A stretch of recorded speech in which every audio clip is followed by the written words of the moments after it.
J'interpelle la conscience nationale ce matin sur la généralisation de la consommation de la drogue en milieu jeune au Cameroun. La consommation de la drogue ne cesse de grimper chez les jeunes dans notre pays. En 2019, le ministère de la Santé publique révélait déjà que plus de 12 000 jeunes de la tranche de 13 à 15 ans avouaient avoir pris au moins une fois du cannabis. D'après ce même rapport, les établissements scolaires affichent un taux de prévalence plus fort. En 2015, une étude publiée par le Comité national de lutte contre la drogue donnait des statistiques plus édifiantes. Dans 15 établissements scolaires enquêtés, 4 jeunes sur 10 reconnaissaient avoir pris la drogue avant l'âge de 15 ans. Sur 1587 élèves interrogés, la moyenne d'âge des apprenants ayant déjà consommé un stupéfiant se situe entre 11 et 13 ans. En tête des stupéfiants les plus sollicités, le cannabis, la cocaïne, le tramol, l'amphétamine, la cocaïne et l'héroïne. Dans l'échantillon des jeunes enquêtés, 44% sont polyconsommateurs, c'est-à-dire prennent plusieurs drogues à la fois. La consommation de la drogue a des conséquences qui ne sont plus à rappeler sur ses adeptes. C'est ainsi que 85% de jeunes prenant une forme de drogue ont avoué avoir des envies de tuer quelqu'un. 65% de jeunes disent avoir des intentions de suicide. La consommation de la drogue chez les jeunes a des causes diverses. Le défaut de scolarité. Les jeunes n'étant pas à l'école sont généralement exposés à la prise des drogues. Le chômage et la pauvreté. Les catégories sociales sans une activité économique qui leur permet de satisfaire leurs besoins courants s'adonnent à la prise des drogues.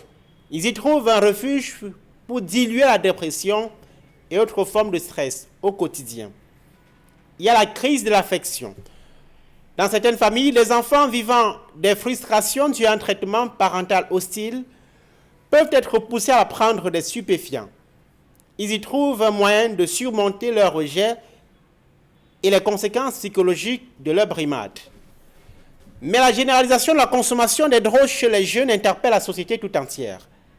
Cette société est désagrégée en manque de solutions aux difficultés sociales et économiques de l'heure.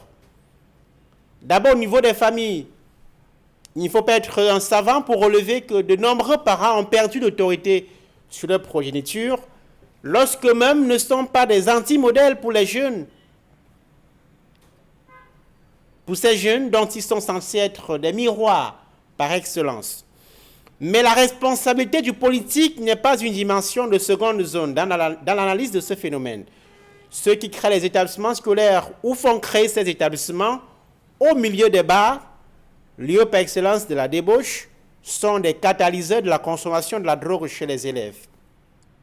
Ces millions de jeunes, formés ou non, qui n'ont pas d'emploi et qui montent et descendent en longueur de journée sans aucune activité connue, sont des victimes de la malgouvernance et de la corruption qui privent l'État d'opportunités et de ressources pouvant aider à financer le secteur privé, créateur de richesses et d'emplois.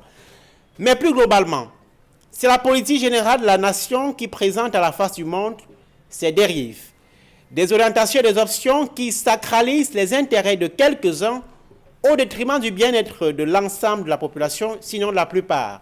La plupart des citoyens, justement, qui sont constitués des jeunes, catégorie majoritaire au Cameroun, à plus de 75%.